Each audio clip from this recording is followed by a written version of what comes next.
At Cotopaxi, we're in business to fight poverty and inequality. As Pride Month comes to a close, we want to shed light on the millions of LGBTQIA+ people forced into refugee status. Currently, 70 countries criminalize same-sex intimacy. In many parts of the world, identifying as LGBTQIA+ can be grounds for expulsion, imprisonment, and worse. Today, we are turning over our microphones to allow two community members to speak up around this topic. Kenny Cruz and Yazar Min are LGBTQIA+ activists who met in Myanmar, Yazar's home country. They are on a journey to share their story, speak out against political oppression, and support members of the global LGBTQIA+ community facing persecution.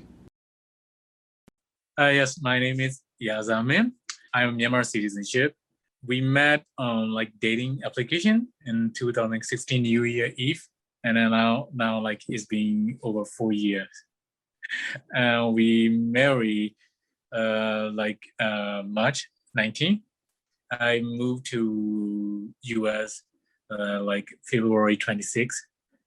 So I'm Kenny Cruzy. Like Yaza said, we met on Grindr in 2016 when I was living in Myanmar. You've faced more challenges in the last few years than many couples do in a lifetime. Can you share a little bit about the journey you've had to take to come to America, what's going on in Myanmar, and just what people of the LGBTQ community experience in certain countries?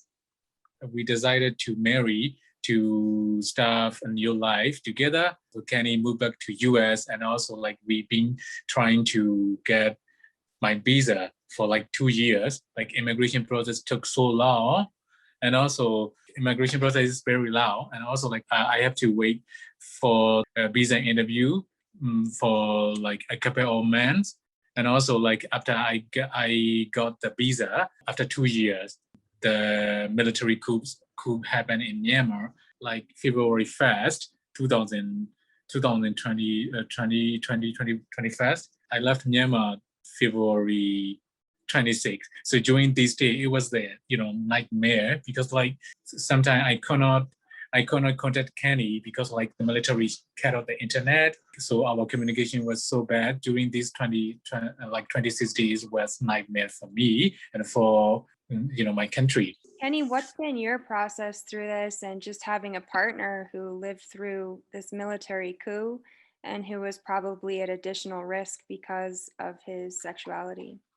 One thing that made our process more difficult that I think a lot of people may not understand is that we applied for a fiance visa, which typically a lot of people who apply for fiance visas may not have met in person before. But at the time, there were no countries in Asia or countries where Yaza could easily get a visa where same-sex marriage was legal. So, we have straight friends who met years after we did, who just easily got married in Thailand or Cambodia or wherever.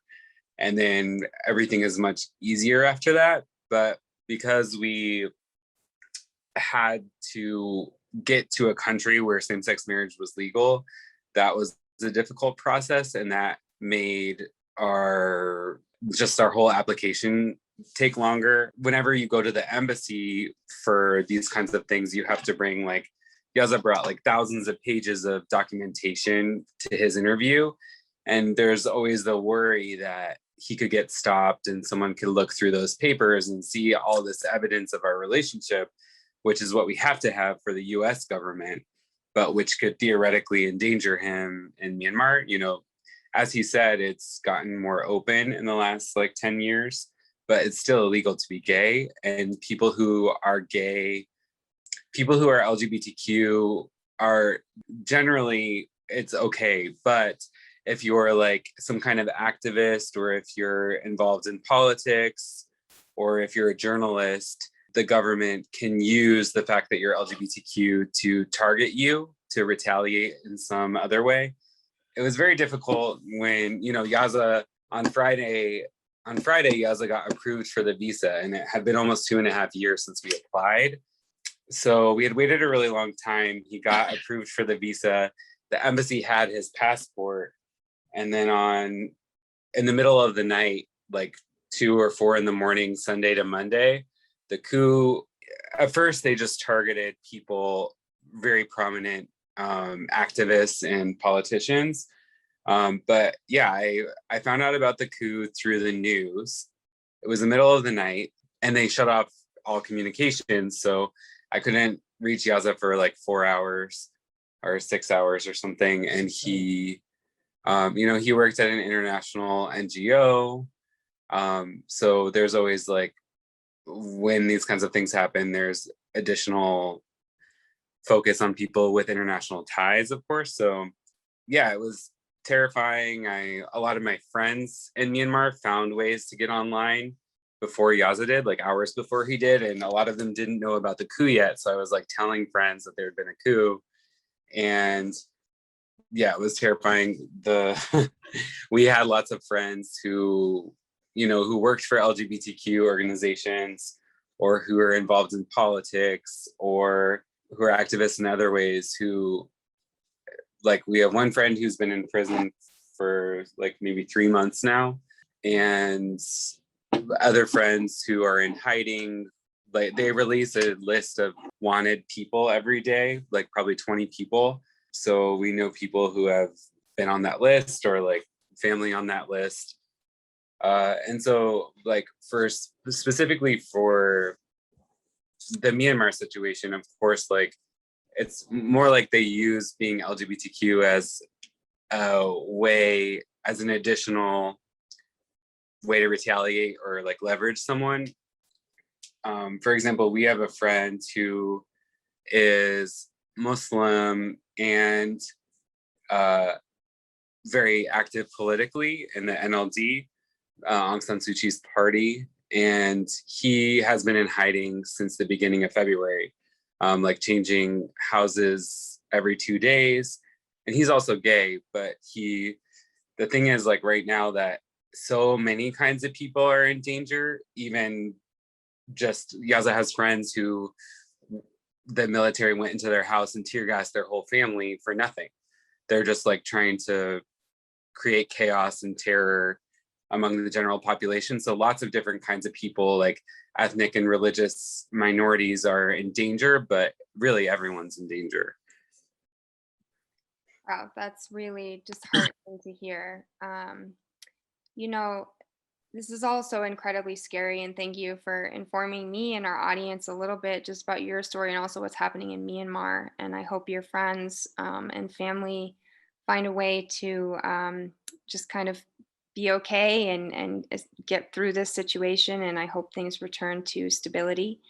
Um, while this is all disheartening, you guys have this story that, while full of terror and persecution and threats, you guys persevered. And I would love to know, who are those people or organizations that ultimately allowed for that path for asylum? And if you could maybe just talk about, this whole experience that the LGBTQIA plus community experiences through asylum, and what are some of the resources you used? Well, Gaza ultimately came on the fiance visa. I think I can speak to this generally, like hearing lots of LGBTQ people's cases, like there's a general mistrust that, people who are LGBTQ who are applying for asylum are not actually LGBTQ. Like, I've heard of people having to like prove that they're LGBTQ in various like humiliating ways, or like definitely like breach of privacy ways.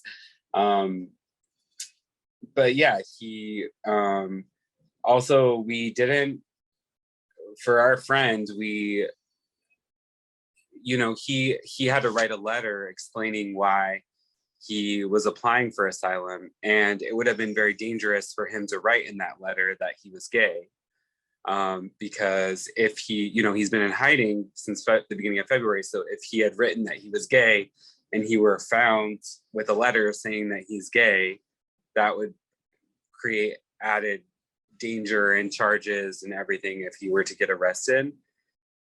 I think like it was with Yaza, we had, he already had a visa, and I'm an American citizen. So we had like congressional offices advocating for us. We had people in the State Department and journalists, like so many people just like came together to support us, which was amazing. It was really incredible. I think for a lot of people who helped us, and definitely for us after so much isolation from COVID, it was like so amazing to like feel that community, even though it was a difficult situation. But for our friend, he's not a US citizen. He doesn't have family ties. So I've called many organizations asking for help, but unfortunately, many of them, there are a lot of LGBTQ asylum organizations that can help people once they're already in the US. But as even from events this week, there's more and more, there are more and more obstacles for people trying to get to the US to apply for asylum to even come here. So if we could get our friend here, he would, right now there's temporary protected status for people from Myanmar. So he would be okay, have that for a couple of years, but I think he would also qualify for asylum. The humanitarian parole visa we applied for just has a extremely high bar for evidence, but how is someone going to get evidence of their persecution for being gay, Muslim, and in the political opposition at a time when they're in hiding? There's no, like, very little internet and phone connectivity. All of his bank accounts have been frozen for 4 months at this point. Like, there's this really high bar to meet to prove that you qualify for asylum. But it sounds easy sitting in the US, like, oh, I'll print off these documents, I'll go to my bank and get money out, I'll do all these different things. But how is someone who's been in hiding for 4 months with no resources at their disposal going to do that, whether they're LGBTQ or not? And just, I think in this case, being LGBTQ just adds an extra layer of stress, uncertainty, and danger to the whole situation.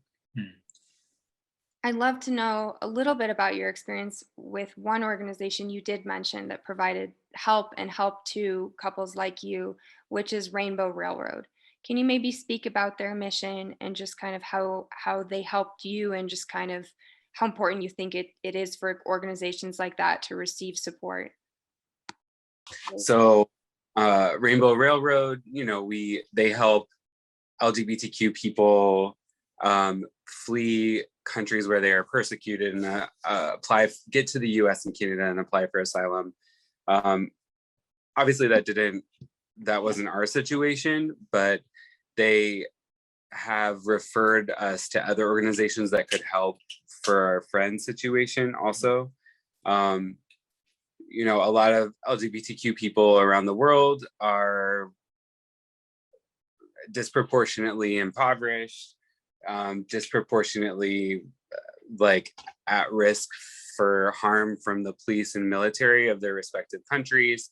A lot of LGBTQ people are isolated from their families or their birth families. So not a lot of LGBTQ people do not have a lot of resources, freedom of movement. So it's really important for all people in countries like the US and Canada to have organizations like Rainbow Railroad supporting LGBTQ people around the world. If you could leave our audience or send a message of first of all, of hope to others who are from the same community and are seeking asylum, and then also, what would your message be to just ordinary Americans and other people? What message would you like to leave them with? The way that we talk in the US about identity now, generally about like race, gender, sexuality, is like we're all the same, and we have this one, like maybe we have a different skin color, or maybe we have a different like sexual orientation or whatever it is. And of course that's true. And at the same time, like these parts of our identities really shape our experiences in the world. And so it's very different for someone who is LGBTQ to apply for asylum, to apply for a visa in any country, right? And so I think I would hope people would have more awareness of the specific challenges different people will face for something that seems so innocuous. Like, I guess one of our friends who's actually straight, she messaged me after all these articles came out about us, and she's like, why aren't any of these journalists like pointing out the fact that you guys are gay, the fact that you're LGBTQ really made this process so much longer. It wasn't just COVID, it wasn't just the Trump administration, it wasn't like the Muslim ban. If you were a straight couple from the same countries that you're from in these same circumstances, Yaza would have been here way before that. And so I think that that's something that that people can do more to understand. The main reason why I've been open about my relationship is like I want the people from the other country get aware of Myanmar, what is happening in Myanmar, something like that. So like it's like being gay is not like crime, and also like everyone can support their country in a way which they can afford. So like I just want let them know like me and my friends here from here US, like we are trying to support, we are supporting, and also we are like trying to support the like in Myanmar situation to improve. And like so like please stay strong, like our revolution will win hopefully soon.